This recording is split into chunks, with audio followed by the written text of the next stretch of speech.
تھا۔ اس دور میں انہوں نے خدا کی عبادت کرنا چھوڑ دی، خدا کے مذبح پر قربانیاں چڑھانا چھوڑ دی، زندہ خدا کی عبادت کو ترک کر دیا اور بال کے لیے مذبح بنانا شروع کر دیے۔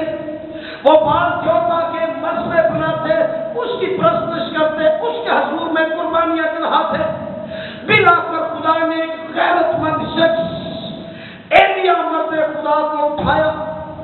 بنی اسرائیل کے گناہوں بد عمالیوں کا رزلٹ آسمان 3.5 سال کے لیے ان کے لیے بند، کوئی آسمان سے بارش نہیں ہوتی، زمین اناج پیدا نہیں کرتی، ان کے لیے پھول پھل سب کچھ ختم ہو گیا۔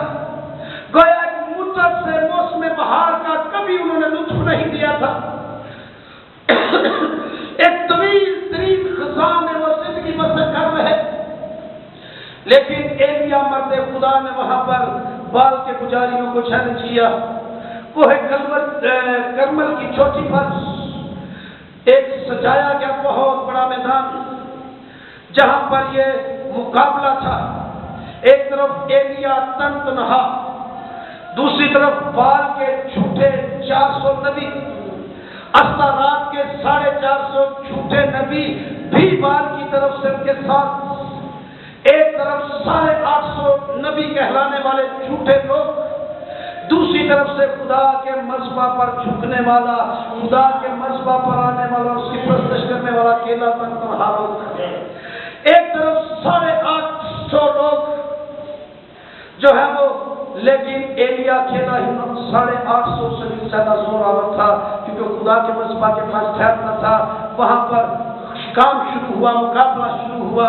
پہلا موقع بال کے پجاریوں کو دیا گیا کہ آپ اپنے مذبح پر قربانی چڑھائیں، اپنے دیوتا کو پکاریں، جس کا خدا آگ کے ساتھ جواب دے، آسمان سے آگ جس کے لیے نازل ہو جائے، اس کا خدا زندہ خدا ہے، سچا خدا ہے۔ اور پہلے بال کے پجاریوں کو موقع دیا گیا۔ یہ 850 جھوٹے نبی پکارتے رہے، قربانی چڑھائی، بچڑا بھی ذبح کیا، آگ رکھی گئی، لکڑیاں رکھ دی گئی، لیکن آگ نہیں لگائی گئی، لکڑیاں چن دی گئی۔ خدا آگ سے جواب دے گا۔ دن بھر چلاتے رہے، فریاد کرتے رہے، مذبح پر آگ نہیں آئی۔ ایلیا مرد خدا نے کہا ذرا زور سے اپنے خدا کو پکارو، وہ تو دیوتا ہے، وہ راستے میں ہوگا۔ ان کو کہا اور زیادہ زور سے پکارو، شاید اس کے کانوں تک آپ کی آواز نہیں پہنچی۔ یہ عمل جاری رہا یہاں تک انہوں نے اپنے آپ کو نشتوں سے مار کر زخمی کر دیا، لیکن آگ نہیں آئی، کیونکہ وہ مذبح بال کا تھا، خدا کا مذبح نہیں تھا۔ اب ایلیا مرد خدا کو موقع دیا گیا۔ ایلیا مرد خدا نے بال کے مذبح کو پہلے ڈھا دیا اور پھر خدا کے نام کا مذبح بنایا۔ اسرائیل کے 12 قبیلوں کے نام سے 12 پتھر لیے، مذبح بنایا گیا، اس پر قربانی جو ہے وہ ذبح کر کے رکھی گئی، لکڑیاں رکھ دی گئی۔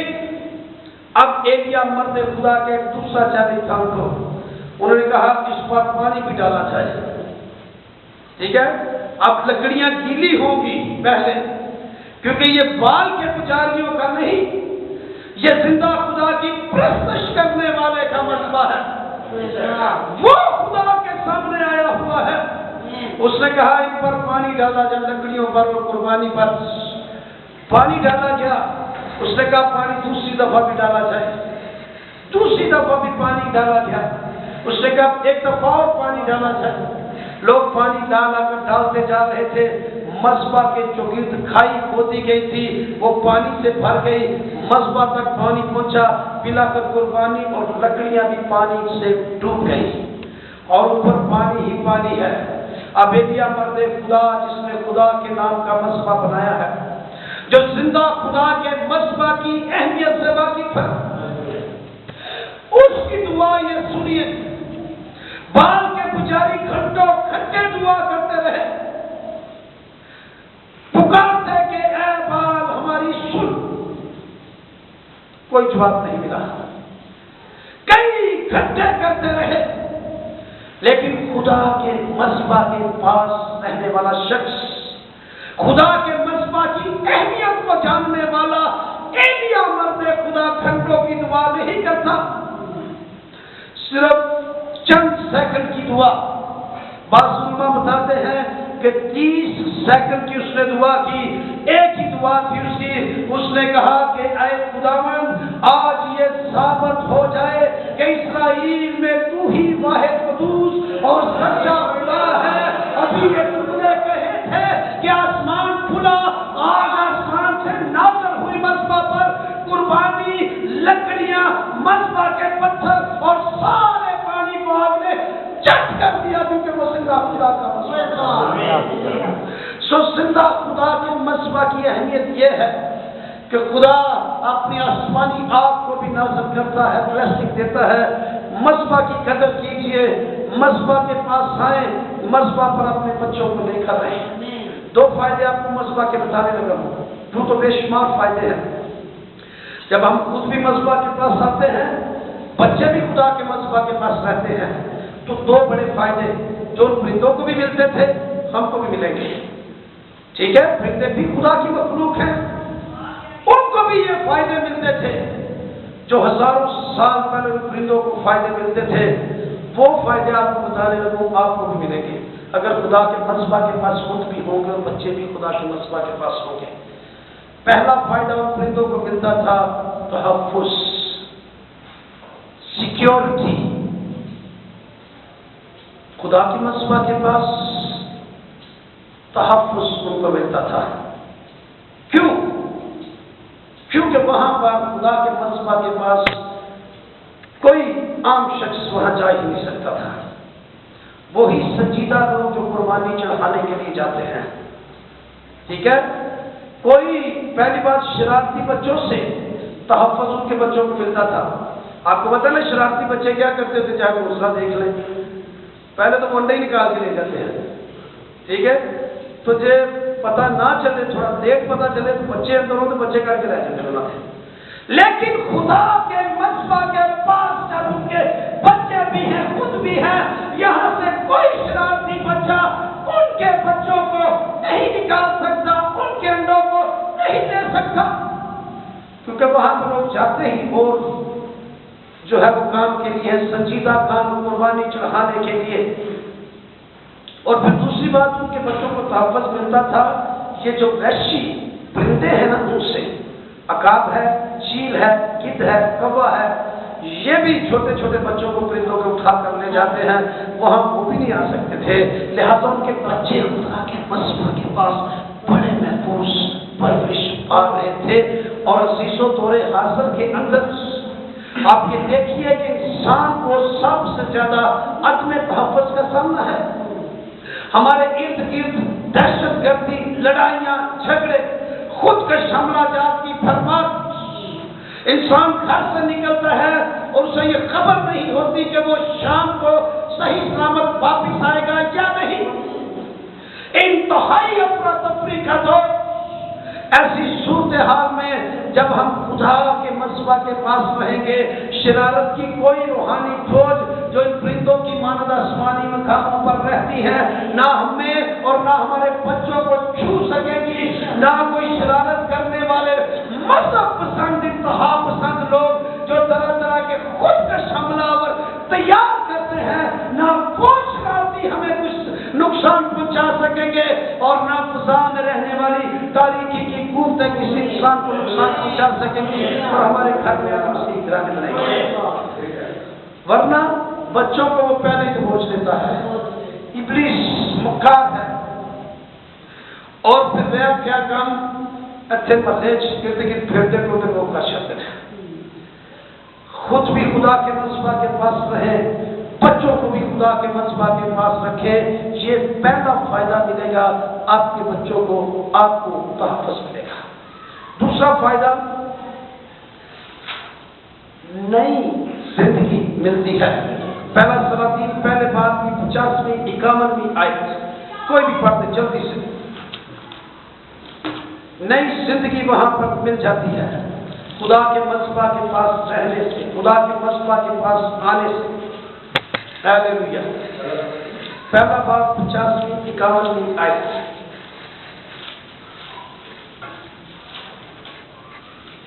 ہاللیلویا۔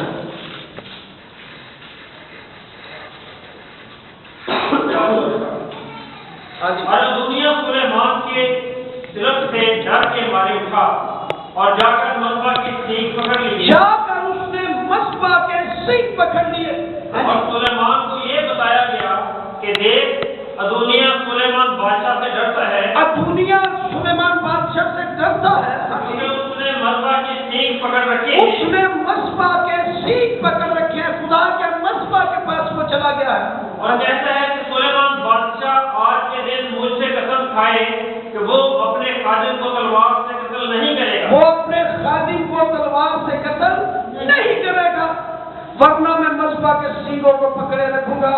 اسے پتا تھا جب تک میں نے مصباح کے سینگوں کو پکڑ کر رکھا، جب تک میں مصباح کے پاس رہا، سلیمان کا کوئی سپاہی، کوئی سپاہ سالار مجھ پر تلوار نہیں چلا سکتا۔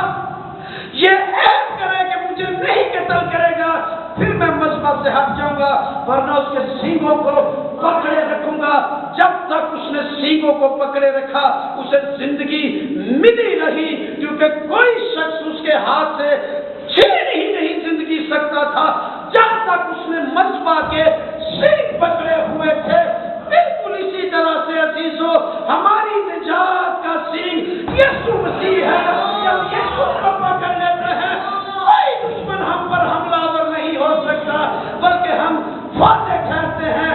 پرانی زندگی، پرانی انسانیت کو یسوع ختم کر دیتا ہے اور نئی زندگی ہمارے ماتھے میں جاری کر دیتا ہے۔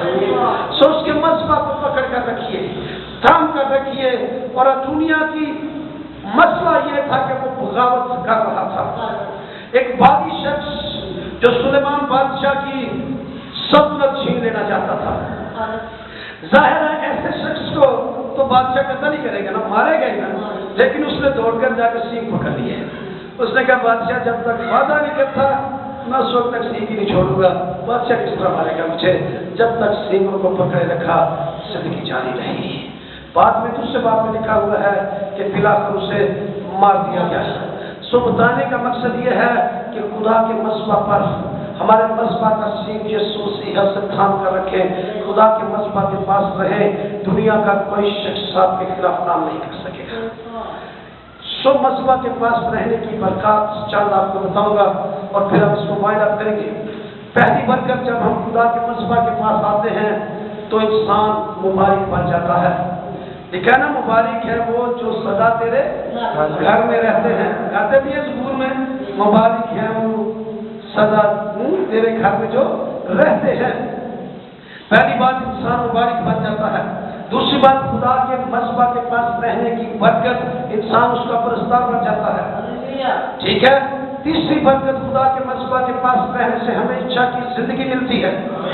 چوتھی برکت، خدا کے مصباح کے پاس رہنے کی سے خدا کی حضوری ملتی ہے، اس کا تجربہ۔ پانچویں بات، خدا کے مصباح کے پاس آنے سے روحانی بڑھوتری ہوتی ہے۔ چھٹی بات، خدا کے مصباح کے پاس رہنے سے خدا کلام کرتا ہے ہمارے ساتھ۔ ساتویں بات، خدا کے مصباح کے پاس رہنے سے ہمیں خدا کی محبت کا تجربہ ملتا ہے کہ کس قدر یسوع نے میرے لیے مارے کھائی ہیں، کوڑے کھائے ہیں، کانٹوں کا تاج پہنا ہے، میری خاطر اس کے منہ پر تھوکا گیا ہے، کتنی مسیح میرے ساتھ محبت کرتا تھا، ہمارے اندر محبت بڑھنا شروع ہو جاتی ہے۔ آٹھویں بات، خدا کے مصباح کے پاس رہنے سے خدا کا فضل اور جلال انسان کو ملتا ہے۔ اور نویں بات، خدا کے مصباح کے پاس رہنے سے خدا کے کلام کا مکاشفہ آپ کو مکاشف ہو جائے گا۔ اس لیے عزیزو، جب خدا کے مصباح کے پاس رہنے کے فائدے بھی ہیں، خدا کے مصباح کے پاس رہنے کی بے شمار برکات بھی ہیں، تو پھر ہمیں کیا خدا کے مصباح کے پاس آنا چاہیے یا نہیں؟